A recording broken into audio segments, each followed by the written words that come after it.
ये सभी लोग बहुत ही बड़े खजाने की तलाश में एक ऐसी अनजान जगह पर फंस जाते हैं जहाँ से आज तक शायद कोई वापस नहीं आया, और अब तो लगता है कि उन्हें अपनी कुर्बानी देनी ही होगी। इस एडवेंचरस कहानी की शुरुआत होती है विल और टिन नाम के एक कपल को दिखाते हुए, जिनकी फाइनेंशियल कंडीशन फिलहाल बहुत ही बेकार चल रही थी। विल को हाल ही में मैसेज आया होता है अपनी कंपनी की तरफ से कि उसे निकाल रहे हैं। अब ये चीजें सुनकर विल काफी ज्यादा डर गया था, क्योंकि अगर उसके पास जॉब नहीं रहेगी तो खर्चे कैसे चलेंगे, रेंट कौन देगा और जीवन यापन उनका कैसे होगा। उसकी वाइफ टिन ने भी बहुत पहले अपनी जॉब छोड़ दी थी हाउसवाइफ बनने के लिए। अब यहाँ विल तुरंत ही वहाँ से ऑफिस में जाता है ताकि वो कुछ बात कर सके। उसकी वाइफ टिन भी कई लोगों से पैसे उधार मांग रही थी ताकि वो रेंट भर सके। इनफैक्ट उसने अपने फादर से भी पैसे मांगे, लेकिन वो इन चीजों के लिए मना कर देते हैं। विल तो यहाँ अपने मैनेजर से बात कर रहा था और वो साफ कर देता है कि तुम्हारी पोजीशन किसी बेटर कैंडिडेट को दे दी गई है। तो ये ऑब्वियस बात है कि विल की जॉब तो अब चली गई है। मैनेजर ने तो उसे कुछ समय में प्रमोशन देने का वादा किया था, पर अब तो वो उसे जॉब से ही निकाल रहा है। विल ने काफी ज्यादा रिक्वेस्ट की, लेकिन अब उसके लिए कोई जगह इस कंपनी में बची ही नहीं है। बेचारा विल एकदम मुंह उदास करके टिन के पास आया, लेकिन उसने अपनी वाइफ टिन को ये सारी सच्चाई नहीं बताई। इनफैक्ट उसने तो उसका दिल रखने के लिए कह दिया कि उसे जॉब मिल चुकी है और नेक्स्ट वीक से उसकी ज्वाइनिंग है। टिन तो ये सुनकर काफी ज्यादा खुश हो गई और विल को गले लगा लिया, पर असली सच्चाई तो विल को ही पता थी। अब वो दोनों अपनी कार में बैठ जाते हैं और विल के चेहरे पर मायूसी साफ दिखाई दे रही थी। जैसे तैसे वो दोनों अब अपने घर की तरफ बढ़ने लगे। आसपास का मौसम काफी ठंडा था और स्नोफॉल भी हो रही होती है। थोड़ी देर तक रोड पर ड्राइव करने के बाद अचानक सामने दो लोग आ गए। वो दोनों तो विल और टिन की कार रुकाते हैं और मदद मांगते हैं कि उनकी कार खराब हो गई है, उन्हें आगे की तरफ थोड़ी ही दूरी पर जाना है तो वो उसे छोड़ दें। अब विल और टिन यहाँ मान जाते हैं क्योंकि बाहर काफी ठंड थी। उस दूसरे आदमी का नाम ली था और उसके साथ जो लेडी मौजूद थी उसका नाम सेरेल होता है। सेरेल तो ली की बहन थी और दोनों तुरंत ही कार के अंदर बैठ जाते हैं। विल तो अब तुरंत ही उन्हें लेकर आगे बढ़ जाता है। सफर के दौरान वो एक दूसरे से बातचीत कर रहे थे और अपनी जान पहचान बढ़ा रहे थे। एक गैस स्टेशन के पास आकर रुकने के बाद जब विल फ्यूल भराने के लिए जाता है तो ली नाम के उस दूसरे आदमी ने ही फ्यूल के पैसे दिए थे। इस बात से विल काफी खुश हो गया क्योंकि उसके पास पहले से ही पैसों की कमी है। लेकिन यहाँ विल का मूड फिर से इसलिए ऑफ हो जाता है क्योंकि उसे अपने मैनेजर का कॉल आया। उसमें वो साफ लिखता है कि मैंने तुम्हारे लिए जॉब ढूंढने की कोशिश की, लेकिन वैसे कोई भी पोजीशन अवेलेबल नहीं है। यानी विल को अब और कहीं भी जॉब नहीं मिल पाएगी। इन चीजों को उसने टिन से शेयर नहीं किया था और अब स्नोफॉल धीरे धीरे काफी तेज होती जा रही थी, इसीलिए वो कार के अंदर आकर बैठ जाते हैं। रात का समय था और सभी आराम कर रहे थे सिवाय विल के।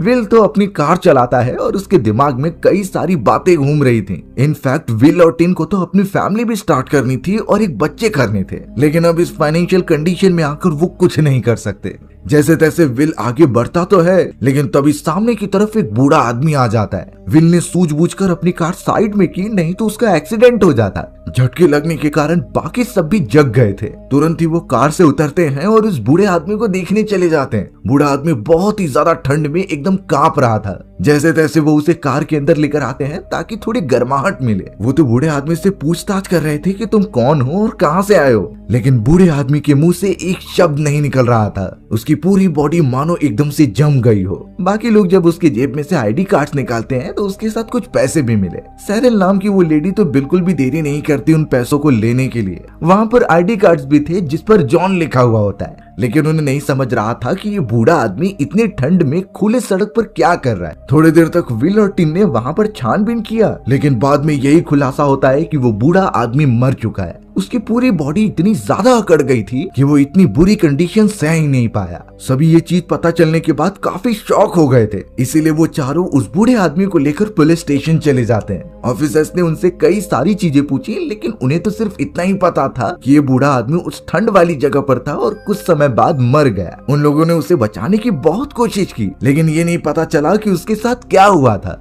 ली तो ये कहता है कि हमें लेट हो रहा है और निकलना है, लेकिन पुलिस ऑफिसर ने बताया कि अभी बर्फीला तूफान आने वाला है, इसीलिए तुम सब इन्वेस्टिगेशन खत्म होने के बाद ही जाओ। अब उन लोगों के पास ज्यादा कुछ ऑप्शन नहीं था, इसीलिए कैफेटेरिया में आकर बैठ जाते हैं। एक बात उन्होंने पुलिस ऑफिसर से शेयर नहीं की थी क्योंकि उन्हें बूढ़े आदमी की जेब से एक छोटा पेपर मिला था जिस पर कुछ नंबर्स लिखे होते हैं। ये किसी कोऑर्डिनेट जैसे लग रहे थे, लेकिन अभी तक कुछ आइडिया नहीं है उन्हें। वो तो उस आदमी के बारे में पता करने के लिए इंटरनेट पर सर्च करने लगे। जब उन लोगों ने मिलकर इंटरनेट पर उस आदमी के बारे में सर्च किया तो उन्हें एक शॉकिंग रियलिटी पता चली। इंटरनेट के हिसाब से जॉन नाम का ये आदमी एक बहुत ही बड़ा गैंगस्टर था। कुछ सालों पहले इनकी एक ग्रुप हुआ करती थी जो जगह जगह जाकर चोरियां करती। पुलिस तो आज तक उन्हें नहीं पकड़ पाई होती। अंदाजा लगाया गया है कि उनकी टीम ने कई सारे $1 मिलियन चुराए थे बैंक से। कुछ समय तक तो उनकी टीम का प्लान एकदम सही चलता है, लेकिन फिर उनके बीच में क्लैशेस होना स्टार्ट हो गए। पुलिस ऑफिसर्स को उनकी गैंग के कई सारे मेंबर्स की डेड बॉडी मिलती है अलग अलग जगह पर। ये इतने मिस्टीरियस तरीके से हुआ कि किसी को जरा भी भनक नहीं लगी। ऐसे करते हुए जॉन की गैंग के सभी लोग मारे गए और at the end John he बचता है जो उस ग्रुप में सरवाइव कर पा रहा था, लेकिन आज जाकर उसकी भी मौत हो गई।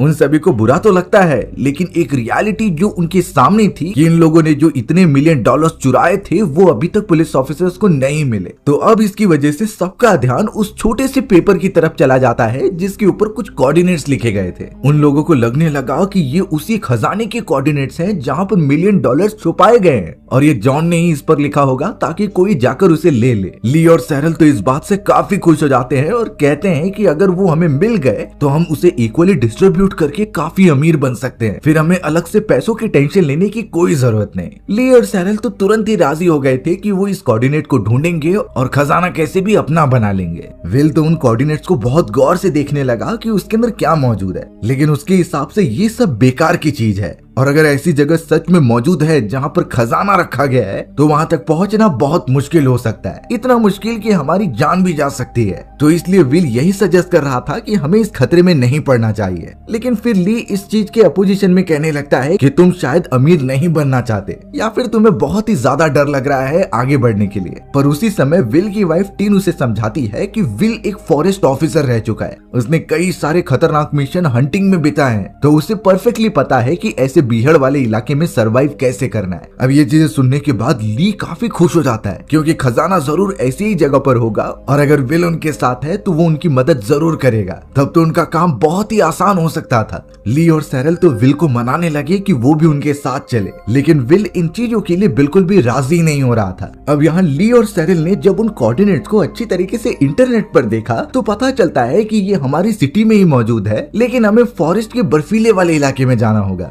विल तो इस प्लान के लिए अभी से ही नकारने लगा था और अपनी वाइफ को भी नहीं जाने के लिए कहता है, पर अब उनकी कंडीशन ऐसी होती है कि ये खजाना उनके लिए बहुत अहमियत रखता है, इसलिए अब विल की वाइफ टिन भी इस चीज के लिए फोर्स करने लगी उसे। इतना ज्यादा इंसिस्ट करने के बाद आखिरकार विल इस बात पर सोचने पर मजबूर हो जाता है। उसने कुछ देर लिया इस पर बहुत सारी बातें सोचने के लिए और फिर आखिरकार राजी हो गया, लेकिन वो कह रहा था कि प्रॉपर मशीन के बिना हम उस मेटल वाली चीज को डिटेक्ट नहीं कर पाएंगे, फिर भी हम कोशिश करके देखते ही हैं। सब कुछ डिसाइड हो चुका था और अगली सुबह वो निकलने वाले थे उस जगह के लिए। ठंड तो बढ़ती जा रही थी और आसपास स्नोफॉल काफी भारी मात्रा में होती है। सोकर उठने के बाद जब विल और टिन ली और सैरल को उठाने के लिए जाते हैं तो वो दरवाजा खोल ही नहीं रहे थे। ऐसा लग रहा था कि वो पहले ही खजाना ढूंढने चले गए, लेकिन बाद में पता चला कि ली और सैरल तो कुछ इक्विपमेंट्स लेने गए थे जिससे खजाना ढूंढने में थोड़ी आसानी हो, लेकिन इस जगह पर कहीं भी वैसे डिटेक्टर नहीं मिलते। निराश होकर वो चारों फिलहाल के लिए कार के अंदर बैठ जाते हैं और उन कोऑर्डिनेट्स को फॉलो करते हुए आगे बढ़ते रहते हैं। पता नहीं उन्हें किस मुसीबत का वहाँ पर सामना करना पड़ेगा, पर फिलहाल इतने $1 मिलियन किसी की भी जान से बढ़कर हो सकते थे। कई देर की ट्रेवलिंग के बाद वो फॉरेस्ट वाले इलाके में पहुंच जाते हैं। वहाँ से उतरकर उन्हें पैदल ही रास्ता तय करना होगा, इसलिए वो तुरंत ही कार के पीछे वाले हिस्से में आते हैं और कुछ इक्विपमेंट्स लेने लगते हैं। इस इक्विपमेंट्स में कई सारे चाकू, फ्लेयर और GPS शामिल थे, तो हर एक लोगों को कुछ न कुछ इक्विपमेंट्स अपने साथ कैरी करने ही होते हैं। सभी को अपनी रिस्पॉन्सिबिलिटी बहुत अच्छी तरीके से पता थी और अब बिना देरी किए वो बर्फ के फॉरेस्ट वाले इलाके में आगे बढ़ते हैं। कुछ समय तक नॉर्मल बर्फ होने के कारण वो धीरे धीरे चल तो रहे थे, लेकिन जब जमीन पर लगी हुई बर्फ की डेंसिटी काफी बढ़ जाती है तब उन्हें काफी ज्यादा प्रॉब्लम झेलनी पड़ रही थी। इनफैक्ट सैरल तो वहाँ पर नीचे भी गिर गई और उसके पैर में चोट लग गई होती है। विल इस कंडीशन को अच्छी तरीके से जानता था और वो कहता है कि हमें अपने पैर के नीचे कुछ तो कपड़े या फिर लकड़ियां बांधनी चाहिए, इससे हम फिसलेंगे नहीं और बर्फ पर ग्रिप बनी रहेगी। अब जैसे तैसे उनके पास जो कोऑर्डिनेट्स होते हैं वो उसे फॉलो करते हुए आगे बढ़ते जा रहे थे। अब जब थोड़ी देर बाद बर्फ एकदम नॉर्मल हो गई तो वो साइड में आकर अपने पैरों से वो लकड़ियां निकाल देते हैं। बेचारा यहाँ पर विल गलती से अपने पैर पर ही एक चाकू मार लेता है। इस चीज को किसी और ने नहीं देखा और वो नहीं चाहता कि कोई और पैनिक हो, इसीलिए उसने पैर में से चाकू निकाला और उस पर पट्टी बांध दी, क्योंकि ऐसी जगह पर चोट लगना बहुत ही घातक हो सकता है। पर यहाँ सबसे चौंकाने वाली बात ये हो गई, क्योंकि वो जिस कोऑर्डिनेट को फॉलो कर रहे थे वो जब उसके एंड पर आते हैं तो पता चला सामने की तरफ एक खाई है, यानी वहाँ से आगे जाने का कोई रास्ता ही नहीं था। सैरल तो काफी गुस्सा होने लगी क्योंकि ये कोऑर्डिनेट्स तो गलत है। टिन काफी फ्रस्ट्रेट होकर सैरल से वो कोऑर्डिनेट मांगती है और जीपीएस छीनने लगती है। इसी चक्कर में टिन और सैरल के बीच काफी छीना झपटी होने लगी। बेचारी सैरल गुस्से में टिन को जब धक्का देती है तो टिन नीचे गिरने वाली थी। ये अच्छी बात हुई कि सभी लोग उसे पकड़ने के लिए भागे, नहीं तो टिन बेचारी उतनी ऊंचाई से गिरकर मारी जाती। सैरल, विल और ली जल्द से जल्द उसे पकड़ते हैं और ऊपर खींच लेते हैं। टिन बेचारी विल को पकड़कर रोने लगी क्योंकि उसे लगा था कि वो बच नहीं पाएगी। टिन सैरल पर इसलिए गुस्सा हो रही थी क्योंकि उसे जीपीएस पर एक लोकेशन दिखाई दी, लेकिन उसने वो लोकेशन छोड़कर दूसरी लोकेशन चुनी जो कि गलत होती है। सैरल गुस्से में कहती है कि उसे लगा कि ये कोई ग्लिच है और जीपीएस डिवाइस काम नहीं कर रहा है, इसलिए उसने इस बारे में किसी को नहीं बताया। विल शाउट करके बोलने लगता है कि ऐसी चीजें यहाँ पर काम बिल्कुल भी नहीं करती, हमें एक प्रॉपर लोकेशन चूज करनी होगी जैसा उस कोऑर्डिनेट में बताया गया है। एक्चुअल में बात ये थी कि सैरल को शायद वो लोकेशन मिल गई होती है, लेकिन वो बिल्कुल नहीं चाहती थी कि खजाने में से वो विल और टिन को भी हिस्सा दे। इसीलिए वो अपने भाई ली से कहती है कि हमें इन दोनों से छुटकारा पाना होगा, तब जाकर ही खजाना हमारा हो पाएगा। विल अब सही डायरेक्शन देखना चाहता था, इसीलिए वो सैरल से जीपीएस ट्रैकर मांग लेता है, लेकिन सैरल उसे देने से इनकार ही कर देती है। उसने बताया कि अब की बार मैं सही डायरेक्शन चूज करूंगी, यानी वो विल को बिल्कुल भी चांस नहीं देना चाहती खजाने तक पहुंचने का। विल को भी इससे शक होने लगता है, लेकिन फिर भी वो आगे बढ़ते चले गए। बर्फबारी तो रुकने का नाम ही नहीं ले रही थी और उन्हें थकान बहुत तेजी से होती है। अब कई देर तक उस बर्फीले वाले इलाके में ट्रेवल करने के बाद जब उन्हें कोई रास्ता नहीं दिखाई देता, तब विल सैरल को बोलने लगता है कि हम गलत डायरेक्शन में अभी भी बढ़ रहे हैं, लेकिन सैरल तो अपने ही रास्ते बढ़ती जा रही थी। उसे सिर्फ इतना था कि वो सभी को गुमराह करके अपने और अपने भाई के लिए सारा खजाना ले ले। विल ने तो डायरेक्टली जाकर ली को समझाया कि अगर हम ऐसे घूमते रहें तो कभी जिंदा नहीं बच पाएंगे, क्योंकि ये बर्फीला वाला फॉरेस्ट है जो हमारी जान कभी भी ले सकता है। ली को भी डर लगने लगा क्योंकि विल तो एक फॉरेस्ट ऑफिसर रह चुका है, उसे इन चीजों के बारे में ज्यादा पता है। तो ली यहाँ पर अपनी बहन सैरल को समझाने लगता है कि हमें उसकी बात माननी चाहिए। वो तो रुककर एक दूसरे से डिस्कशन भी करने लगे थे, लेकिन सैरल अपने भाई पर गुस्सा होती है। वो तो चिल्लाकर कहने लगी कि मुझे उन दोनों के साथ नहीं रहना, हम अगर अच्छे से प्लान करें तो सारा खजाना हमारा हो सकता है। ली को भी यहाँ लालच आ रहा था, लेकिन उसे जिंदा भी वापस निकलना होता है। अब ये कन्वर्सेशन कहीं न कहीं विल और टिन भी सुन लेते हैं, जिसमें कि टिन साफ कह रही थी कि ये लड़की हमें मारना चाहती है, उसे यहाँ बिल्कुल ठीक नहीं लग रहा, इसीलिए हमें यहाँ से निकल जाना चाहिए। विल को भी यही ठीक लग रहा था, लेकिन फिलहाल तो वो ऐसी जगह पर है जहाँ से वापस लौटना बिल्कुल भी आसान बात नहीं है। फिलहाल के लिए वो सभी धीरे धीरे आगे बढ़ते चले जाते हैं फॉरेस्ट के अंदर, और लकीली उन्हें एक घर दिखाई दिया। उस घर का दरवाजा ओपन था, इसीलिए वो जल्द से जल्द अंदर चले गए ताकि उन्हें गर्मी मिल सके। वहाँ जितनी भी खाने पीने की चीजें थी सभी उसे खाने लगे थे और आग भी जलाते हैं अपने बॉडी को गर्म रखने के लिए। विल तो अपनी वाइफ टिन को शांत रख रहा था, क्योंकि अगर वो अच्छे तरीके से चाहे तो खजाना भी मिल जाएगा और वो निकल भी जाएंगे। पर कुछ ही देर में किसी की गाड़ी की आवाज सुनाई दी और उन्हें लगा कि इस घर का ओनर आ चुका है। सभी लोग खड़े होते हैं और वो ओनर दरवाजे के थ्रू आता है। चौंकाने वाली बात थी कि उसके हाथ में गन होती है और वो सभी को घूर कर देख रहा था। विल और सैरल तो उसे बताने लगे कि हम यहाँ पर भटक गए थे, इसीलिए जब हमें ये घर दिखा तो हम अंदर आ गए, हम तो यहाँ सिर्फ घूमने के लिए आए थे। पर वो जो भी आदमी था वो इतना भी बेवकूफ नहीं होता। उसने तो सबसे पहले विल के पेट में वार किया और सभी को गन पॉइंट पर ले लिया, क्योंकि वो आदमी इस जगह पर कई सालों से रहता आ रहा है और उसे ये बात पता है कि ये लोग यहाँ किसी मकसद से आए हैं। इसीलिए वो सभी से उनका एक्चुअल रीजन पूछने लगा। विल की वाइफ टिन इतना ज्यादा डर जाती है कि वो उस आदमी को सब कुछ सच सच बताने लगी, यानी कि हम यहाँ पर एक खजाने के लिए आए हैं और वो सारे कोऑर्डिनेट्स भी जो सैरल के पास हैं। लेकिन सैरल ये नहीं चाहती थी कि इस बारे में किसी और को पता चले। वो तो टिन पर भी हमला करने गई ताकि वो कुछ और ना बता दे, पर विल टिन की प्रोटेक्शन करता है और सैरल को दूर कर देता है। तब जाकर वो आदमी जिसके पास गन मौजूद थी वो कहने लगा कि तुम सब जाकर उस कोऑर्डिनेट में सारे खजाने को ढूंढ कर लेकर आओ। उस आदमी के पास व्हीकल मौजूद थे जो बर्फ में चलते हैं, तो खजाना लेकर आने के बाद वो भी अपना हिस्सा लेगा और फिर उन्हें यहाँ से अपने सिटी में छोड़ देगा। सभी को ये प्लान सेफ और अच्छा लगता है, पर सैरल इस बात से बहुत ही ज्यादा गुस्सा थी क्योंकि खजाने का अब एक और हिस्सा होने वाला है। उसके दिमाग में कई सारी बातें चल रही थी और वो गुस्से में सीधा वॉशरूम की तरफ चली गई। सैरल ने तो उस आदमी के ड्रिंक में कुछ तो मिला दिया था जिसे पीने के बाद वो मर जाएगा। वो बिल्कुल नहीं चाहती कि उनके खजाने में हिस्सेदारी हो। तुरंत ही अब वो चारों घर से बाहर निकलते हैं और धीरे धीरे चलने लगते हैं उस बर्फीली जगह पर। सबसे पहले उन्हें वहाँ पर एक पहाड़ी के नीचे जाना था,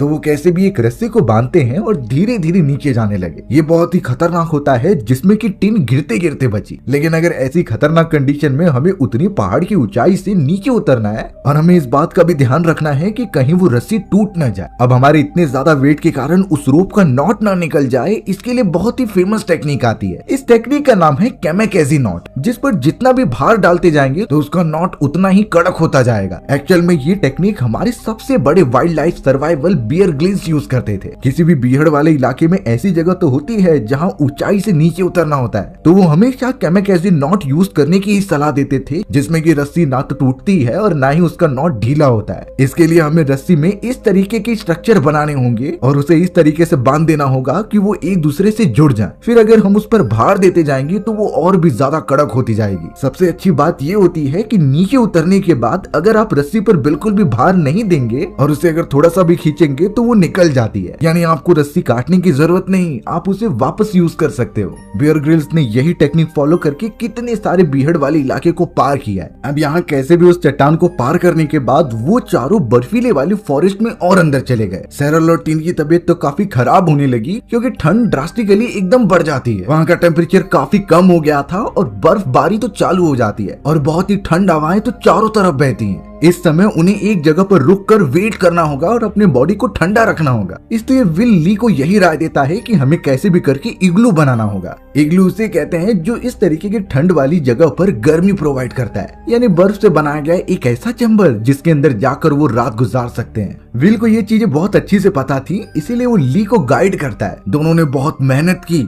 और आखिरकार इग्लू बना ही लिया। सबसे पहले टिन और सैरल को अंदर लेकर जाया गया ताकि वो अच्छा फील करें और उनकी जान बची रहे। उनकी ये रात बहुत बुरी तरीके से कट रही थी, पर आखिर वो उससे उभर जाते हैं। अब उस खजाने के कोऑर्डिनेट्स पे और भी पास जाते समय पता चला कि यहाँ विल का पैर बहुत दर्द देने लगा। विल तो ठीक से चल भी नहीं पा रहा था और उसने जब अपने पैर को देखा तो पता चला कि 2 उंगलियां सड़ चुकी हैं। ये इसलिए क्योंकि आते समय उसके पैर पर चाकू लग गई थी। अंदरूनी चोट तो उसे थी, लेकिन उसने बताया नहीं किसी को और इतने समय में वो पूरी तरीके से सड़ चुका है। टिन यहाँ अपने हस्बैंड विल की ये हालत देखकर काफी उदास हो गई थी और उसे हिम्मत रखने के लिए कहती है, पर यहाँ विल साफ कहने लगा कि वो अब आगे नहीं बढ़ सकता। उसे अंदाजा है कि अगर ऐसे वो अपना सफर कंटिन्यू करता है तो ये इन्फेक्शन पूरे बॉडी में फैल जाएगा। उसे वापस जाना है चाहे किसी भी हालत में। लेकिन ली समझाता है कि इस पैर के साथ तुम पहाड़ वापस नहीं चढ़ सकते, तुम्हें हमारे साथ चलना ही होगा, कोई ऑप्शन नहीं है। लेकिन विल उन पैसों के लिए अपनी जान कुर्बान नहीं करना चाहता। अब ये सुनने के बाद सैरल डायरेक्टली कह देती है कि तुम नहीं जाओगे तो हम दोनों ही जाकर खजाना ले लेंगे, इसमें हमारा ही फायदा है। तो अब वो दोनों कंटिन्यू करने लगते हैं अपनी जर्नी। टिन फिलहाल अपने हस्बैंड विल के साथ ही थी, लेकिन उससे भी वो खजाना चाहिए था। वो तो विल को बार बार मोटिवेट करती है कि हमें आगे बढ़ते रहना चाहिए, नहीं तो वो बड़ा खजाना सिर्फ 2 ही लोगों में बटेगा। यहाँ देखकर ऐसा लग रहा था कि टिन को सिर्फ और सिर्फ फायदा चाहिए। उसका हस्बैंड विल इतनी बुरी हालत में है, वो उसकी केयर बिल्कुल नहीं कर रही है। विल के मना करने पर भी टिन नहीं मानती और जबरदस्ती करने लगती है। इनफैक्ट अब टिन तो अपनी लिमिट क्रॉस कर गई और अपने ही हस्बैंड विल को बेवकूफ कहने लगी। वो तो उसे एक हारा हुआ इंसान बोलती है, क्योंकि उसने अपनी जिंदगी में ज्यादा कुछ अचीव ही नहीं किया और अब जब उन्हें इतना अच्छा चांस मिला है अमीर बनने का तो वो पीछे हट रहा है। लेकिन विल अभी भी आगे बढ़ने से मना करता है। तब टिन एकदम गुस्से में उसे यहीं छोड़ देती है और ली और सैरल के पीछे चले जाने लगती है। बेचारा विल अपने घायल पैर के साथ एकदम अकेला हो चुका था। वो वापस लौट जाने के लिए निकल पड़ता है। यहाँ सैरल को जब पता चला कि टिन भी उसके पीछे आ रही है तो वो काफी इरिटेट हो गई। पर ली उससे कहता है कि हम उसे ठिकाने लगा देंगे। यानी उनका प्लान था कि वो टिन को मारने वाले हैं। जैसे तैसे वो तीनों ट्रैवल करते हुए एक नदी के पास पहुंचे जो पूरी तरीके से बर्फ से ढकी हुई थी। कोऑर्डिनेट्स उस नदी के दूसरी तरफ दिखाए जा रहे थे, इसलिए वो बड़ी चालाकी से उस नदी को पार करने लगे। यहाँ पर विल भी उस चट्टान के पास पहुंच जाता है जहाँ से वो नीचे उतरे थे। रस्सी भी मौजूद थी, पर उसके अंदर इतनी हिम्मत नहीं कि वो ऊपर चढ़ सके।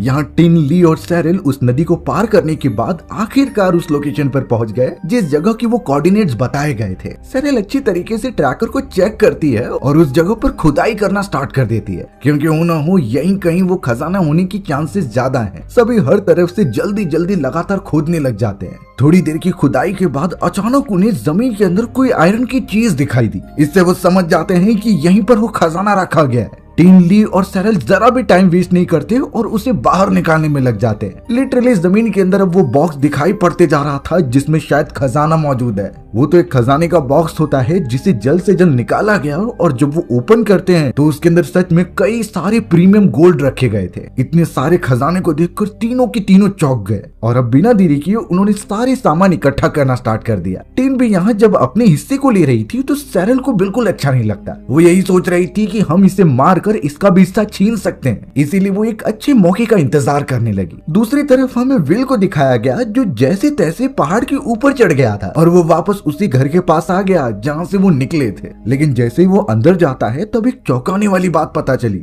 वो आदमी जिसके पास गन मौजूद थी वो मरा पड़ा हुआ होता है और ये सिर्फ और सिर्फ सैरल ने किया है क्योंकि उसने उसकी ड्रिंक में कुछ तो जहरीला मिला दिया था। विल ने जब ये आइडेंटिफाई किया तो वो समझ जाता है कि सैरल खजाना लेने के लिए कुछ भी कर सकती है। उसे तो डर लगने लगा अपनी वाइफ का क्योंकि सैरल टीन को भी नहीं छोड़ेगी। इसलिए वो जल्द से जल्द एक मशीन उठाता है बर्फ पर चलने वाली और सीधा उनकी तरफ बढ़ता है ताकि वो अपनी वाइफ को बचाए। यहाँ खजाना जमा करते हुए जब टिन को लगा कि उससे ये इनफ हो जाएगा तो वो उन चीजों को लेकर आगे बढ़ने लगी, पर सैरल उसे देख लेती है और ट्राई करती है टिन को मारने की। सैरल के पास एक चाकू था और वो सीधा टिन पर टूट पड़ी उस पर हमला करने के लिए, लेकिन टिन इस बात के लिए तैयार होती है और उसने बड़ी चालाकी से उसे नीचे गिरा दिया। टिन बिल्कुल भी रुक नहीं रही थी, जितने भी खजाने के टुकड़े उसके पास थे वो उसे लेकर नदी क्रॉस करने लगी। यहाँ सैरल इतनी ज्यादा लालची हो जाती है कि उसके पास जितने खजाने थे वो उसे कम लग रहे होते हैं। उसे तो टिन के सारे खजाने भी चाहिए थे। ली यहाँ पर अपनी बहन सैरल को जैसे तैसे संभालता है, लेकिन सैरल कहती है कि हमें टिन को रोकना होगा। ली बताने लगा कि उसने किसी मोटर की आवाज सुनी है, यानी वो आदमी हमारी मदद करने आ रहा है। बट सैरल ने वही सच्चाई सामने रख दी कि शायद वो मर चुका होगा और उसने जानबूझकर उसके ड्रिंक में जहर मिला दिया था, यानी वो कभी वापस नहीं लौट कर आएगा। सैरल तो ली को ब्लैकमेल करती है कि उसने तुम्हारी बहन पर हाथ उठाया, इसलिए टिन को मारना जरूरी है। टिन काफी आगे निकल चुकी थी, इसीलिए ली चिल्लाकर उसे समझाता है कि रुक जाओ, पर टिन जानती थी कि रुकना मतलब मौत को चेतावनी देना, इसलिए वो कहती है कि हमें अपने अपने हिस्से लेकर चले जाना चाहिए। ली तो उन दोनों के बीच में फंस चुका था। थोड़ी देर बाद जब वो वापस अपनी बहन के पास लौटता है तो पता चला सैरल मर चुकी है। इतनी ठंड वो सह नहीं पाई और वहीं अपना दम तोड़ दी। ली बेचारा अपनी बहन को इस हालत में देखकर बहुत रोने लगता है। उसने तो ये सारी चीजों का जिम्मेदार टिन और उसके हस्बैंड को समझा, क्योंकि अगर वो ऐसा नहीं करते तो उसकी बहन जिंदा होती। इसलिए अब ली काफी ज्यादा गुस्सा होकर टिन के पीछे भागने लगा उसे पकड़ने के लिए। लेकिन अच्छी बात ये हुई कि उस जगह पर विल पहुंच गया था। विल साफ देख पा रहा होता है कि ली कैसे उसकी वाइफ के पीछे बढ़ रहा है, इसलिए विल ने अपनी स्नाइपर निकाली और सीधा शूट करने लगा ली के ऊपर। हालांकि वो निशाना लगता नहीं, लेकिन ली को अंदाजा हो गया था कि विल यहाँ पर मौजूद है और वो उसे मारने की कोशिश कर रहा है, और इस वजह से ली का गुस्सा तो और बढ़ गया था। टिन को थोड़ी सी शांति मिलती है कि उसका हस्बैंड यहाँ पर है,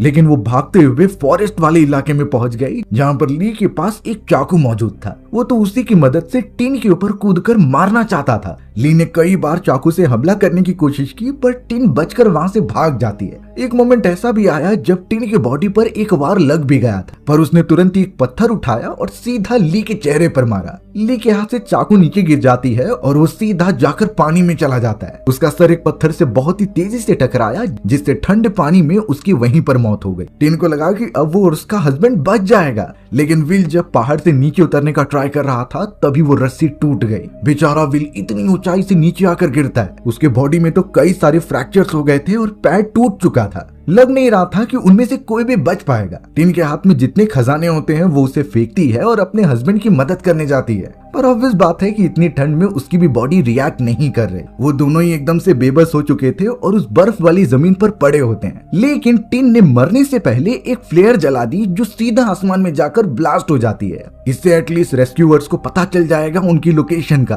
कुछ देर बाद उस जगह पर रेस्क्यूअर्स पहुंचकर विल को लेकर जाते हैं। विल की हालत बहुत खराब थी, इसीलिए उसका ट्रीटमेंट किया जाने लगा। कुछ दिनों तक उसे ऑब्जर्वेशन में रखा जाता है और अच्छा इलाज दिया जाता है। विल के सामने वही पुलिस ऑफिसर आ गई जो पहले इन्वेस्टिगेशन कर रही थी। वो तो विल से कहती है कि तुम वहाँ पर कैसे पहुंचे। विल को जब ये पता चला कि उसकी वाइफ मर गई है तो वो रोने लगा और उसने अब सब बात सच सच बता दी कि कैसे वो वहाँ पर खजाने को ढूंढने गए थे। उन्हें वो खजाने का बॉक्स भी मिल गया था। विल उस पुलिस ऑफिसर से यही पूछना चाहता था कि आप लोगों ने वो खजाना जमा किया कि नहीं, बट पुलिस ऑफिसर कह देती है कि उन्हें कोई खजाना ही नहीं मिला। लेकिन जब वो पुलिस ऑफिसर बाहर निकलती है तो वो किसी को कॉल करके ये बोल रही थी कि उस पूरे खजाने को जब्त कर लो और जितने भी लोग बचे हैं उस हादसे में उन्हें हमें मारना होगा। यानी इन पुलिस ऑफिसर ने एक अलग ही गेम खेला होता है। इन्हें मेहनत भी नहीं करनी पड़ी और पूरा खजाना उनके हाथ लग गया। बेचारा विल जो जिंदा है उसकी भी जान खतरे में है। इतने ज्यादा लालच करने का नतीजा आखिरकार उन्हें मिल ही गया। हमारी भी कहानी यहीं पर इस तरीके से खत्म हो जाती है। सो व्यूअर्स, आपको मेरा नरेशन 1% भी अच्छा लगा होगा ना, तो वीडियो को लाइक एंड चैनल को सब्सक्राइब जरूर कर देना। मिलते हैं इसी तरीके के मजेदार वीडियोस में, तब तक के लिए बाय बाय।